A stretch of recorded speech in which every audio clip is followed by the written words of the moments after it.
Hi welcome back to channel. ಇವತ್ತಿನ ಲಾಗಿಗೆ ನಿಮಗೆಲ್ಲ ಸ್ವಾಗತ. ಇವತ್ತೊಂದು ರೆಸಿಪಿನ ನಿಮ್ಮ ಜೊತೆ ಶೇರ್ ಮಾಡೋಣ ಅಂತ ಇವಾಗ ಕೆಸುವಿನ ಸೊಪ್ಪನ್ನು ಕೊಯ್ತಾ ಇದ್ದೀನಿ. ಮನೆ ಹಿಂದ್ಗಡೆ ಸ್ವಲ್ಪ ಕೆಸುವಿನ ಸೊಪ್ಪಿದೆ, ಸೊ ಅದರಲ್ಲೇ ಒಂದಷ್ಟು ಎಳೆದು ಕೊಯ್ಯೋಣ, ಚೆನ್ನಾಗಿರೋದು ಕೊಯ್ಯೋಣ ಅಂತ ಕೊಯ್ತಾ ಇದ್ದೀನಿ. ಹಾಗೆ ಕೆಸುವಿನ ಸೊಪ್ಪು, ಕನ್ನೆ ಕುಡಿ, ಆಮೇಲೆ ಸ್ವಲ್ಪ ಬೇವಿನ ಸೊಪ್ಪು ಎಲ್ಲ ಕೊಯ್ಕೊಂಬಂದೆ. ಮನೆಗೆ ಅಪ್ಪ ಅಮ್ಮ ಬಂದಿದ್ದಾರೆ. ಅಜ್ಜನ ಜೊತೆ ಆಟ ಆಡೋದು ಅಂದರೆ ಇವ್ತಡೆ ಖುಷಿ. ಎಂಥ ಚಿಪ್ಸು? ಚಿಪ್ಸ್. ಎಷ್ಟು ತಿಂದೆ? ಹಾಂ, ಎಷ್ಟು ತಿಂದೆ? ಎಂತಕ್ಕೆ ಅದು?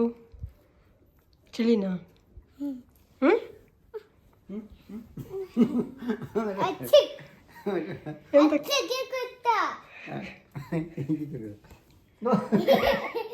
ಜಪ್ಪತ್ತಾ?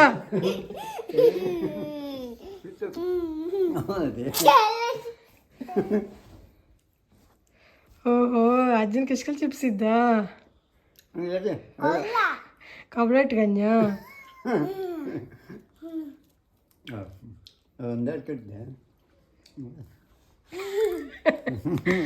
ಕಳ್ಳ ಆಯ್ತಂದು.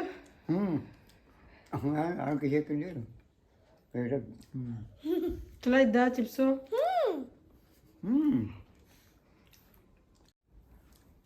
ಸಾಕಾಯ್ತು. ಕೆಸುವಿನ ಸೊಪ್ಪು ಮತ್ತು ಹಲಸಿನ ಸೊಳೆನ ಹಾಕಿ ಪಲ್ಯ ಮಾಡೋಣ ಅಂತ ಕೊಯ್ಕೊಂಡು ಹೋಗಿದ್ದಾಗಿತ್ತು. ಆದರೆ ಅದು ಸ್ವಲ್ಪ ಎಳೆತ್ತು, ಸ್ವಲ್ಪ ಬೆಳೆದಿರೋದು ಹಾಕಿದ್ರೆ ಚೆನ್ನಾಗಾಗತ್ತೆ, ಕರಗೋದಿಲ್ಲ. ಎಳೆದು ಹಾಕಿಬಿಟ್ರೆ ಕೆಸುವಿನ ಸೊಪ್ಪು ಕರಗೋಗ್ಬಿಡುತ್ತೆ ಅಂತ ಹೇಳಿದ್ರು ಅಮ್ಮ. ಸೊ ಇವಾಗ ಬೆಳೆದಿರೋದು ಕೊಯ್ತಾ ಇದ್ದೀವಿ. ಹಿಂದ್ಗಡೆ ಹುಲ್ಲು ಬೆಳೆಯುತ್ತೆ ಅಂತ ತಗಡೆಲ್ಲ ಹಾಕಿದ್ದೀವಿ, ಅದು ಸ್ವಲ್ಪ ಜಾರುತ್ತೆ. ಇವಾಗ ಮಳೆ ಫುಲ್ಲು ಇದಿದೆಯಲ್ಲ, ಸೊ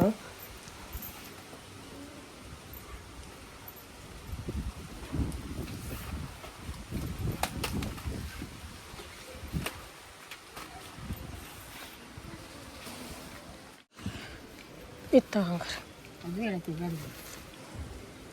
ಇದು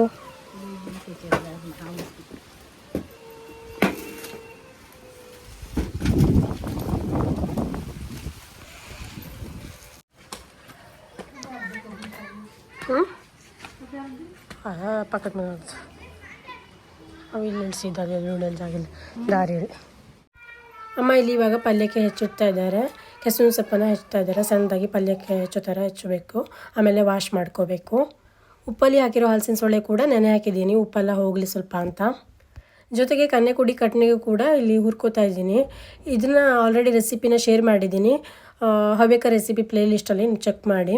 ಆಮೇಲೆ ನೋಡಿ, ಇವಾಗ ಸಣ್ಣದಾಗಿ ಹೆಚ್ಚಿಟ್ಕೊಂಡಿದ್ದಾಯಿತು. ಉಪ್ಪಲ್ಲಿ ಹಾಕಿರೋ ಹಲಸಿನ ಸೊಳ್ಳೆ ಕೂಡ ಸ್ವಲ್ಪ ವಾಶ್ ಮಾಡಿಬಿಟ್ಟು ಅದನ್ನು ಕೂಡ ಸಣ್ಣದಾಗಿ ಹೆಚ್ಚಿಟ್ಕೋಬೇಕು ಪಲ್ಯಕ್ಕೆ. ಆಮೇಲೆ ಪಲ್ಯಕ್ಕೆ ಒಂದು ಮಸಾಲವನ್ನು ಹಾಕ್ತೇವೆ, ಅದನ್ನು ಹಾಕಿದರೆ ಮಾತ್ರ ಪಲ್ಯ ತುಂಬ ಟೇಸ್ಟಿ ಆಗೋದು. ಒಣ ಮೆಣಸು, ಹಾಗೆ ಕಡಲೆಬೇಳೆ, ಉದ್ದಿನಬೇಳೆ, ಸ್ವಲ್ಪ ಜೀರಿಗೆ, ಕೊತ್ತಂಬರಿ, ಸ್ವಲ್ಪ ಇಂಗು, ಅರಿಶಿನ ಎಷ್ಟನ್ನು ಹಾಕಿ ಚೆನ್ನಾಗಿ ಫ್ರೈ ಮಾಡಬೇಕು. ಚೆನ್ನಾಗಿ ಹುರಿದಿದ್ದೆಲ್ಲ ಆದಮೇಲೆ ಸ್ವಲ್ಪ ಆರಿದ ಮೇಲೆ ಪೌಡ್ರ್ ಮಾಡಿ ಇಟ್ಕೊಂಡ್ರೆ ಆಯಿತು. ಪಲ್ಯವನ್ನು ಒಗ್ಗರಣೆ ಮಾಡಿ ಆಮೇಲೆ ಮಸಾಲವನ್ನು ಆ್ಯಡ್ ಮಾಡಿದ್ರಾಯ್ತು. ಇವಾಗ ನೋಡಿ ಎಲ್ಲ ರೆಡಿ ಇದೆ. ಇವಾಗ ಒಂದು ಒಗ್ಗರಣೆಯನ್ನು ಹಾಕಬೇಕು ಅಷ್ಟೇ. ಒಗ್ಗರಣೆಗೆ ಸ್ವಲ್ಪ ಜಾಸ್ತಿನೇ ಕೊಬ್ಬರಿ ಎಣ್ಣೆ ಬೇಕಾಗುತ್ತೆ, ಯಾಕೆಂದರೆ ಎಣ್ಣೆಲ್ಲೇ ಹುರಿಬೇಕು, ಇದು ನೀರೆಲ್ಲ ಹಾಕಿ ಬೇಯಿಸೋದಲ್ಲ.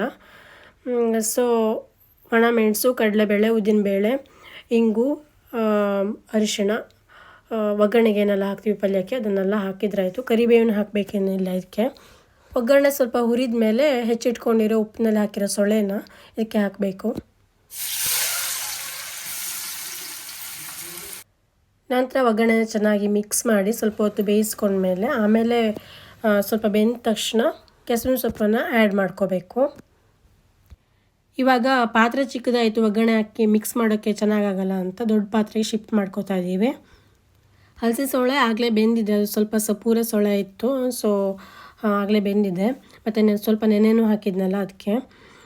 ಇವಾಗ ರುಚಿಗೆ ತಕ್ಕಷ್ಟು ಉಪ್ಪು ಮತ್ತು ಹುಳಿ ಪುಡಿ ಹಾಕ್ಕೋಬೇಕು. ಹುಳಿ ಪುಡಿ ಸ್ವಲ್ಪ ಜಾಸ್ತಿನೇ ಬೇಕಾಗುತ್ತೆ, ಯಾಕೆಂದರೆ ಕೆಸುವಿನ ಸೊಪ್ಪು ಬೆಳೆದಿರೋದು ತೊಗೊಂಡಿದ್ವಲ್ಲ, ಸೊ ಬಾಯಿ ತೊರಿಕೆ ಬರುತ್ತೆ. ಅದರಲ್ಲೂ ದಪ್ಪ ಕೆಸುವಿನೆಲ್ಲ ತೊಗೊಂಡಿದ್ದೀವಿ. ಸೊ ಕೆಸುವಿನ ಸೊಪ್ಪಿಗೆ ಹುಳಿ ಪುಡಿ ಒಳ್ಳೆ ಕಾಂಬಿನೇಷನ್, ಬಾಯಿ ತುರಿಕೆ ಬರಬಾರ್ದು ಅಂದರೆ ಹುಳಿ ಪುಡಿ ಸ್ವಲ್ಪ ಜಾಸ್ತಿನೇ ಹಾಕ್ಕೋಬೇಕು. ಹಾಗೆ ಚೆನ್ನಾಗಿ ಹುರ್ಕೋಬೇಕು, ಹುರಿಯೋದ್ರಿಂದ ಕೂಡ ಬಾಯಿ ತುರಿಕೆ ಎಲ್ಲ ಹೋಗುತ್ತೆ.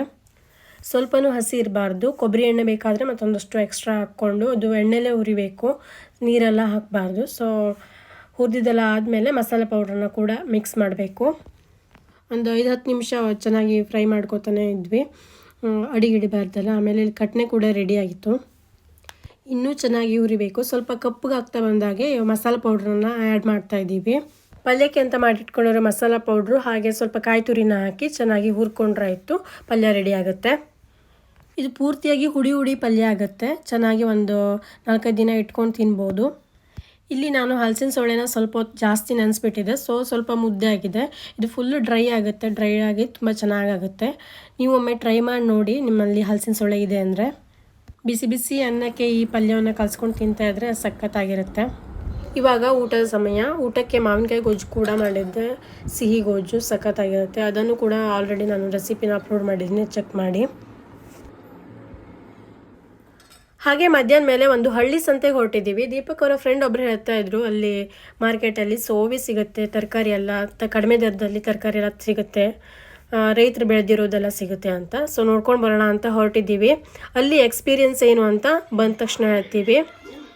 ಆ ಲಾಗನ್ನು ಸಪ್ರೇಟಾಗಿ ಅಪ್ಲೋಡ್ ಮಾಡ್ತೀನಿ ನೋಡಿ.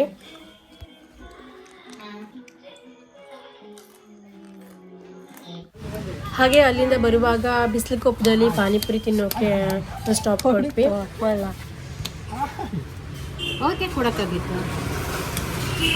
ಅದು ತಿಂತೀನಿ ನೋಡಿ. ಇಷ್ಟೊಂದು ತರಕಾರಿ ತೊಗೊಂಬಂದಿದ್ದೀವಿ. ಎಷ್ಟು ರೇಟ್ ಆಗಿರ್ಬೋದು ಅಂತ ಗೆಸ್ ಮಾಡಿ, ನಿಮ್ಮ ಅಂದಾಜಿಗೆ ಎಷ್ಟು ಬೆಲೆ ಇರ್ಬೋದು ಅಂತ ಕಾಮೆಂಟ್ ಮಾಡಿ ನನಗೆ. ನೋಡಿ ಎಲ್ಲ ವಾಶ್ ಮಾಡಿ ಸಪ್ರೇಟಾಗಿ ಜೋಡಿಸಿಡ್ಬೇಕಿನ್ನು. ನೆಕ್ಸ್ಟ್ ಲಾಗಲ್ಲಿ ಯಾವ ಊರು ಸಂತೆ ಏನು ಎಕ್ಸ್ಪೀರಿಯನ್ಸ್ ಇತ್ತು ಅಂತೆಲ್ಲ ನೋಡ್ಬೋದು. ಇವತ್ತಿನ ಲಾಗ್ ಇಷ್ಟೇ. ರೆಸಿಪಿ ಇಷ್ಟ ಆದರೆ, ಲಾಗ್ ಇಷ್ಟ ಆದರೆ ಇವತ್ತಿನ ಲಾಗನ್ನು ಲೈಕ್ ಮಾಡಿ. ಹಾಗೆ ಸಬ್ಸ್ಕ್ರೈಬ್ ಮಾಡದೆ ನೋಡ್ತಾರೆ ಸಬ್ಸ್ಕ್ರೈಬ್ ಮಾಡ್ಕೊಳ್ಳಿ, ಬೆಲ್ ಐಕಾನ್ ಒತ್ತಿ. ಫೇಸ್ಬುಕ್ ಪೇಜಲ್ಲಿ ನೋಡ್ತಾ ಇದ್ದರೆ ಪೇಜನ್ನು ಫಾಲೋ ಮಾಡಿ. ಹಾಗೆ ಜಾಸ್ತಿ ಅಪ್ಡೇಟ್ಗಾಗಿ ಇನ್ಸ್ಟಾಗ್ರಾಮನ್ನು ಕೂಡ ಫಾಲೋ ಮಾಡಿ. Thank you for watching. Bye.